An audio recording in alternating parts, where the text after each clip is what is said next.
안녕하십니까? 네, 오늘 저는 경복여고 중간고사 이번에 분석과 학습 방향에 대해 말씀드리겠습니다. 예, 저는 경복여고를 전문으로 가르치고 있는 목동의 영어 고수 강대영어 김경아입니다. 예, 서울대 영문과 나왔고요. 자, 이번에 경복여고 1학년 중간고사 시험을 분석해 보니까요. 좀 비슷해요. 항상 비슷한데 교과서는 2단원 나오거든요. 5과 6과였고요. 9문제였으면서 거의 30점 가까이 나왔죠. 꽤 많이 나옵니다. 일단 모의고사는요. 23년에 봤던 9월 모의고사하고 올해 봤던 9월 모의고사하고를 냈는데요. 한 34지문이나 되니까 굉장히 많았죠. 거기에서 15문제가 나왔고요. 거의 50점이 나왔습니다. 자, 그리고 경복여고는요, 어휘 부교재가 따로 있어요. 이렇게 복합파워라는 그런 책이 있는데요. 거기에서 이제 데이 21부터 30까지 해서 한 350단어, 400단어 정도 되고요. 파생어까지 하게 되면 한 500단어 될 것 같아요. 거기에서 이제 6문제 나왔는데요. 이게 20점 가까이 되거든요. 자, 그래서 좀 간단하게 좀 정리해 보자면은 모의고사가 50% 많죠. 그다음에 교과서가 30%인데 교과서가 꽤 많이 나오는 편이고요. 어휘가 무려 20%다. 어휘 부교재 따로 해서. 자, 그러면 그 어휘하고 모의고사하고를 이제 합하게 되면요. 일종의 그 수능 스타일이 되는 거거든요. 그래서 수능 지향성을 보여주고 있는 그런 그 시험이고요. 그러니까 이런 공부를 하다 보면은 어휘 책을 공부하다 보니까 이제 수능 공부가 되는 거거든요. 또 모의고사도 마찬가지로 어차피 수능 공부니까. 근데 이게 왜 필요하냐면요. 그 수능을 보다 보면 수시 우리 공부를 하잖아요. 수시를 공부할 때 내신을 정말 잘 받아도 내가 이제 뭐 수능에서 뭐 3합 5 해가지고 수학 2등급, 국어 2등급, 영어 1등급 하게 되면요. 세 과목의 합이 5가 되니까 이 3합 5라는 조건이 있는 거예요. 그 학교에. 그래서 웬만한 서울의 좋은 대학들은 대부분 그 수능 최저가 있거든요. 자, 그래서 그 요건이 맞는 사람들만 추려가지고 그 사람들 속에서 이제 내신으로 줄을 세워가지고 자르는 거예요. 그렇기 때문에 학교 공부만 잘한다고 해서 좋은 대학 가는 게 아니라는 거예요. 그래서 수능 지향성 보이는 이런 시험은 굉장히 잘하고 있는 거라고 봅니다. 자, 그러면 이번에 그 시험 출제를 경향을 좀 보면요. 첫 번째 교과서는요. 당연히 문법 중요하겠죠. 그다음 어휘도 중요하겠죠. 이렇게 문법 틀린 거 골라라, 또 어휘가 어색한 게 골라라 이렇게 나오는데요. 서술형도 많이 나옵니다. 자, 그래서 게다가 변조까지 있거든요. 그렇기 때문에 좀 깊이 있게 그 문법 공부도 해야 되고 그런 게 있는데요. 그런 그 기조가 모의고사에도 똑같아요. 문법, 어휘, 서술형 중요하고 변조가 있다라는 거. 다음 세 번째 어휘 부교재는요. 뜻을 암기해야 되겠죠. 자, 그런데 그 뜻 암기만이 아니라 그 파생어 중에서 그 품사도 알아야 돼요. 그러니까 단어의 관계를 물어보는 게 있는데 뭐 동사, 형용사, 동사, 형용사, 동사, 명사. 그러면 이게 답이 되는 거예요. 단어의 관계가 다른 거니까. 자, 그리고 그 주관식으로 스펠링 쓰는 것도 나옵니다. 자, 그래서 그 힘든 부분이 있고요. 그리고 그 영영풀이를 주고서 스펠링 쓰는 걸 내는데요. 교재 내에도 영영풀이 문제가 있어요. 근데 그 소스만이 아니라 아예 다른 교재 외에서 어떤 영영풀이를 가져와 가지고 그 단어를 또 쓰라고 내기 때문에 외부적인 그런 부분이 있어서 쉽지는 않습니다.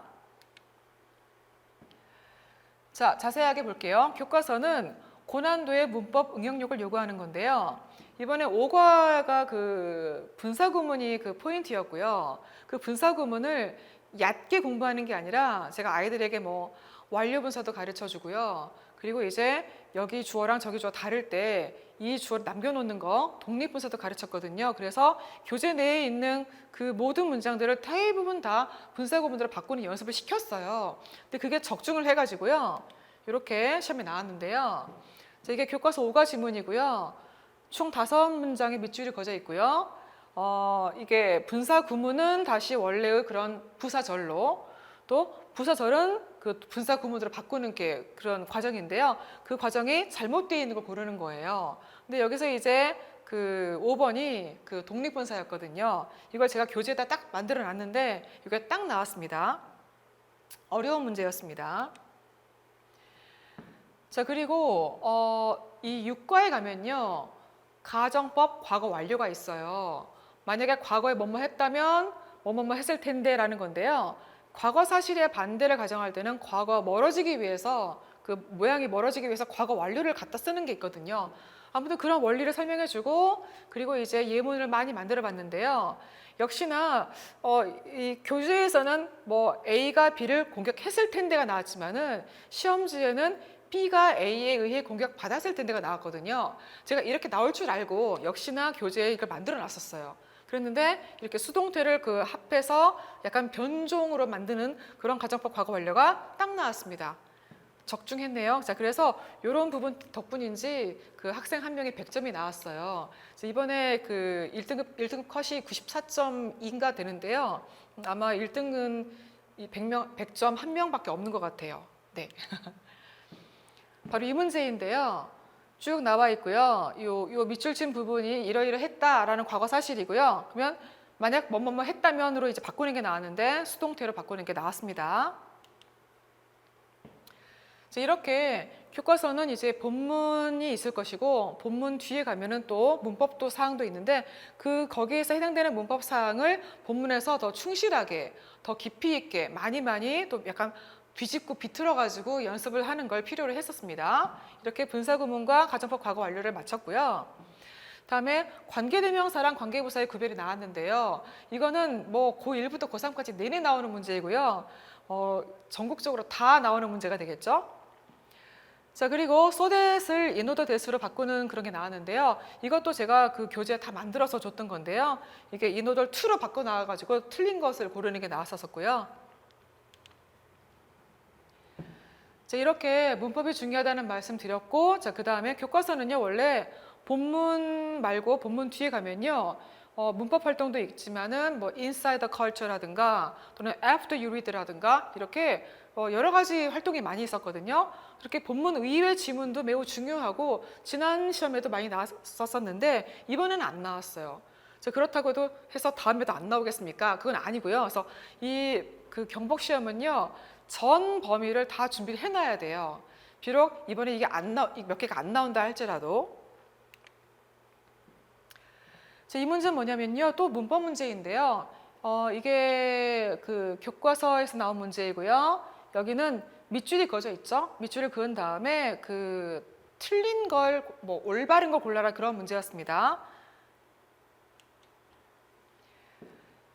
네, 이번에는 이제 모의고사 얘기를 좀 해드릴게요. 모의고사는요, 일단 그 교과서보다 훨씬 더 어휘가 어렵잖아요. 그리고 어휘를 많이 알아야지 수능을 잘 볼 수 있다는 거 말씀드렸죠. 그래서 어휘 문제가 정말 많이 나왔어요.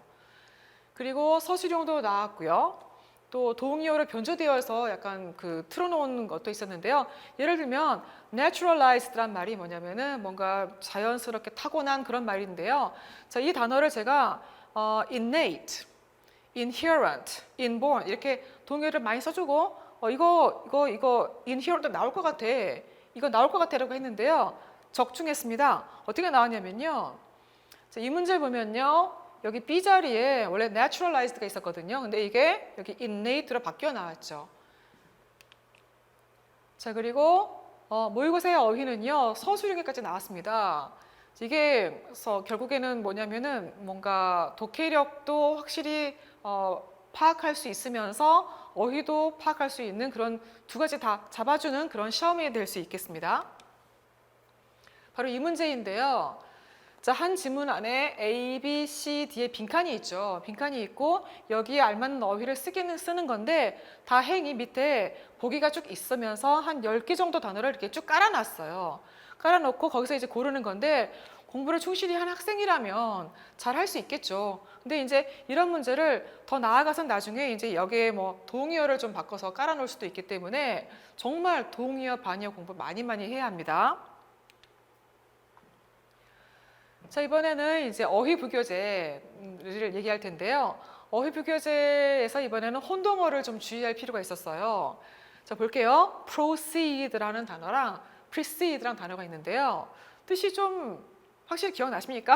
자, proceed는 나아가다 이런 말이고요. precede는 누구보다 앞서다, 선행하다 그런 뜻이에요. 자, 그런데 이것의 뜻이 맞지 않는 것은 이렇게 골라서 나오는 뜻이 맞지 않는 걸 골라라가 나왔었는데요. 얘들이 헷갈리죠. 좀 비슷하게 보이니까. 자, 그래서 제가 proceed는 CED가 succeed, 성공하다의 그 seed랑 똑같다. 그치? 그러면 성공을 한 다음에는 그 뒤로 쭉 나아가야 되겠지 해가지고 succeed와 proceed는 CED가 똑같다. 이렇게 자꾸 가르쳤단 말이죠. 자, 이렇게 헷갈릴 수 있는 부분들을 미리 잡아서 좀 이렇게 아이들한테 각인될 수 있게 가르치는 게 필요했던 것 같아요. 자, 그리고 또 뭐가 나오냐면요. 그 어떤 하나의 그 단어의 밑에 보면 예문이 있어요. 근데 그 예문을 또 이용해서 시험에 나와요. 근데 그 예문에서 요 해당 단어의 부분을 빈칸을 뻥 뚫어 놓고 그 뒤에 이제 1, 2, 3, 4, 5 중에 골라라 이렇게 나오는 건데요. 예문을 잘 봐야 되겠죠. 근데 그 예문이 얼마나 많게요? 많죠. 그래서 여기도 어휘 부교재도 공부량이 많아요. 꾸준히 해야 되고요. 그래서 여기를 버리는 애들은 거의 20점을 그냥 다 날리는 셈이 되기 때문에 점수가 나올 수가 없죠. 잘 나올 수가 없죠. 자, 이게 그 서술형으로 나온 그 건데요. 그 어휘 부교재에서 나온 겁니다.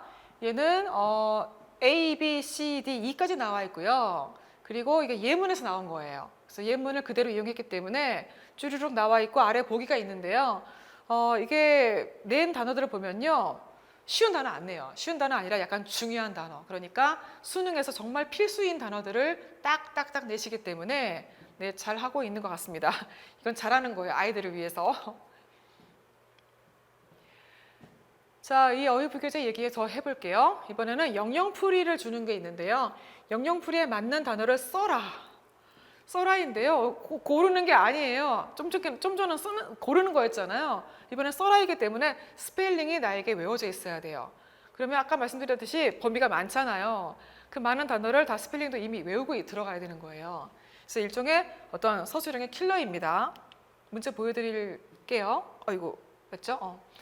근데 그 어휘 부교재에서 아까 말씀드렸지만은 교재 내에 있는 문제가 또 있거든요. 그 종합 문제인데 거기에서 주로 이제 내시는 편이었는데 이번에는 교재에 있는 그런 그 영영풀이 말고 그냥 다른 데서 어디선가 가지고 오신 그런 영영풀이를 주셨기 때문에 그럼 그 영영풀이 자체가 또 독해가 돼야 되잖아요. 그래서 평소에 단어 실력이 진짜 필요했던 시험이었습니다.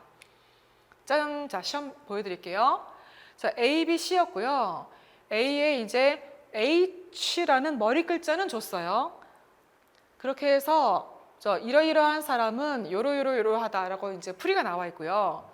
그다음 B는 이제 답이 inhibit인데요. 이게 뭐 억제하다 그런 단어인데요. 제가 정말 촉이 있었는지 시험 전에 얘들아 이거 inhibit 나올 것 같아라고 딱 말을 해줬거든요. 근데 딱 나왔습니다.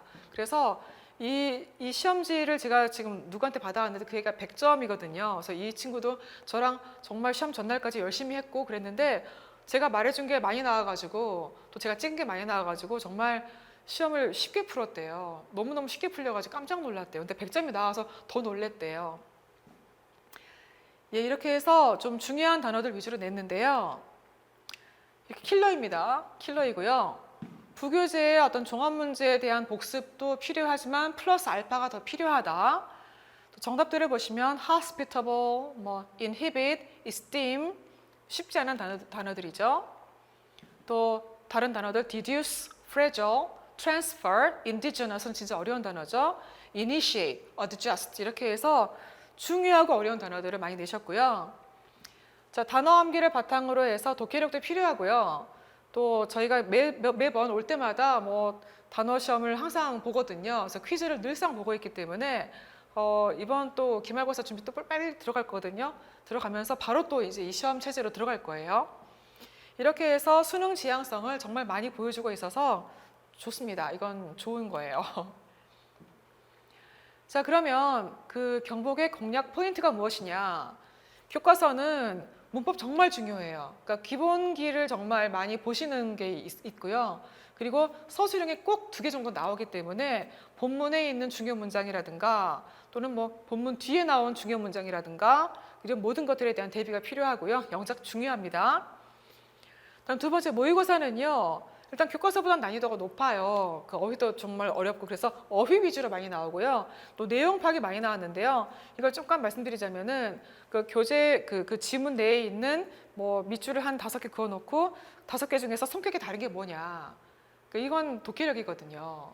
또는 뭐 가리키는 대명사가 다른 게 뭐냐 이런 걸 많이 물어봤습니다. 자, 어휘 부교재는 보셨듯이 뜻 외워야 되고요. 또 품사도 외워야 되고요. 스펠링도 쓸 줄 알아야 되고 스펠링 또 틀려버리면 안 되겠죠. 근데 이런 게 그 시험 그날 또 그 컨디션이 안 좋거나 너무 떨어버리면은 정말 잘 준비했는데 그날 당장 그 발휘를 못할 수도 있어요. 그래서 시험 끝난 다음에 그때서야 기억날 수도 있기 때문에 아이가 약간 쫄 보이게 되면요 공부한 것보다 훨씬 덜 나올 수도 있어요. 그래서 복습 많이 해야 합니다. 자, 이렇게 해서 특색을 좀 더 마무리해 보자면요. 고난도의 문법 문제가 다수 나왔고요. 약간의 변조, 능동태로 수동태로 약간 좀 변조해서 약간 바꿔서 내는 게 있었었고 모의고사의 내용 파악이 진짜 어렵게 나왔습니다. 그래서 이게 객관식에서 많이 어려웠던 것 같아요. 자, 그리고 지난 시험에 이어서 연속으로 나왔던 출제 유형이 있는데요. 이거 중요합니다. 바로 요약문 쓰기인데요. 서술형 6번에 나왔었습니다. 보기의 단어를 활용하여 영작해라. 그러니까 이렇게 나왔죠. 자, 하나의 지문이 있고요. 그 하나의 지문을 이제 요약한 문장이에요. 그때에 이제 이 빈칸이 좀 길죠. 그러니까 빈칸이 한 단어 한 단어씩 하는 빈칸이 아니라 쫙 있는 빈칸인데 아래 보기 보면요. 여러 단어들을 주고 나서 이걸 활용해서 쓰라고 돼 있어요. 그래서 이것도 제가 딱 찍었어요. 이거 나온다. 그래서 이거랑 외워라라고 했는데 그대로 나왔거든요. 근데 그대로 나와도 애들이 쓰다 보면은 이게 잘 안 외워져요. 왜냐면은 왜 이렇게 많잖아요. 많다 보니까 막상 그때 이게 안 될 수가 있어요. 그래도 다행히 이 친구는 다 맞았습니다. 바로 이것으로 확대해 봤는데요. 이렇게 이제 밑줄이 쫙 2개 있고 여기 재료를 가지고서 이제 영작하는 거예요. 자, 이렇게 해서 고난도 문제가 다소 나왔기 때문에 이번 그 경복의 시험은요 정말 어려웠습니다. 자, 그러면 고난도 이외의 문제는 어떠느냐? 주로 내용 파악 문제 그리고 A, B, C 순서 배열이 뭐냐면은 한 지문에 이 머리만 딱 위에 놔두고 뒤에 있는 그것을 한 세 덩어리로 이제 흐트러 놓는 거예요. 그래서 순서를 배열하는 것이고요. 자, 문장 삽입은 한 지문에서 있는 어떤 중요한 문장을 딱 뜯어다가 어디다 끼워 넣을래 그런 건데요. 이 둘은 이제 일종의 간접적인 글쓰기인데 이런 문제가 많이 나와요. 이런 거는 이제 짜임새 보는 거고요. 논리력 보는 문제인데요. 이것도 미리 대비를 해야 돼요. 그래서 그 숙제로 내주는 문제, 순서별 문제를 잘 풀어야 합니다. 다음 3번째 제목, 요약, 주제, 흐름 이런 건요. 수능형이에요. 수능형. 자, 그러면 경복의 내신의 관건은 이제 총정리입니다. 교과서는 문법, 서술형. 일단 모의고사는 문법도 나와요. 틀린 거 고르는 거 나오고요. 어휘가 진짜 중요해요. 그래서 이 복합 파워라는 그런 복합 부교재 그런 것도 다 이렇게 뒷받침이 되어서 모의고사 공부에 자양분이 되는 거예요. 그래서 어휘 중요하고요. 내용 파악, 그러니까 전체적인 내용 파악, 심도 있게. 또 주요 지문은 약간 외워줘야 돼요. 아까 요약문 같은 거 외워줘야 되고요. 다음 3번째 어휘 부교재는 반복되네요. 뜻, 스펠링, 예문, 숙지, 종합 문제 푸는 것도 있지만 그 이외의 것도 있었고요. 외부도 나오고 또 복습도 많이 해야 되고요. 실전 퀴즈도 풀어야 되기 때문에 굉장히 이거 정말 오래 걸려요. 그러면 경복 1학년의 내신의 토대는 무엇이냐? 바로 평소에도 늘상 탄탄하게 문법을 다져줘야 됩니다. 그래서 비내신 기간이라고 하죠. 내신 끝났을 때 비내신 기간이 좀 짧긴 한데요. 방학 동안은 좀 더 길겠죠. 특히 방학 동안에 이런 문법 기본기, 또 어휘 기본기를 많이 해줘야 돼요. 자, 이건 아까 어휘, 동의어 진짜 많이 해야 되는 거 똑같이 나와 있고요. 또 작문 실력이 필요한데요. S를 붙일지 말지, 또 시제를 뭐로 할지 이런 고민을 좀 하는 게 필요합니다. 자, 그럼 저 김경아와 하는 경복여고 1학년 수업은 언제 있느냐? 일단 내신과 수능은 동시에 공략하는 그런 알찬 수업이고요. 바로 화목에 있습니다. 5시부터 7시 반까지 하고요. 그리고 주말 클리닉이 있어요. 그런데 이제 보통 이때 그 수업 후에 남아도 괜찮습니다. 남아도 괜찮고 그때 안 되는 친구들은 또 주말 클리닉을 이용하면 되고요. 또 내신 기간에는 전원 다 주말 클리닉을 필수로 와줘야 됩니다. 네, 강도 높은 내신과 수능 수업 하고요. 어휘학습과 시험 보고 재시험도 보고요. 철저한 관리, 즉 뭐 언제 와라, 뭐 그리고 일단 피드백 이거 다 설명해주고 외우는 방법 좀 알려주고 그렇게 합니다. 네, 1번 비내신 기간에는요 기출 모의고사를 풀 거예요. 그러니까 모의고사를 잘 해줘야지 되고요. 또 모의고사를 그 할 수 있는 능력이 있어야지 또 그걸 바탕으로 또 다음 또 기말 시험, 중간 시험도 또 그 범위가 나오기 때문에 모의고사 기출 꼭 풀어줘야 됩니다. 또 수능 지향성도 있기 때문에 또 문법과 구문에 대한 그 기본적인 학습서를 풀고요. 그다음에 어휘 학습을 하고 시험을 보는데요. 이 어휘는 주로 이제 경복의 그 복합 파워를 바탕으로 쭉 진행을 할 예정입니다. 이상으로 경복에 대한 시험 분석과 방향성을 말씀드렸습니다. 정말 감사합니다.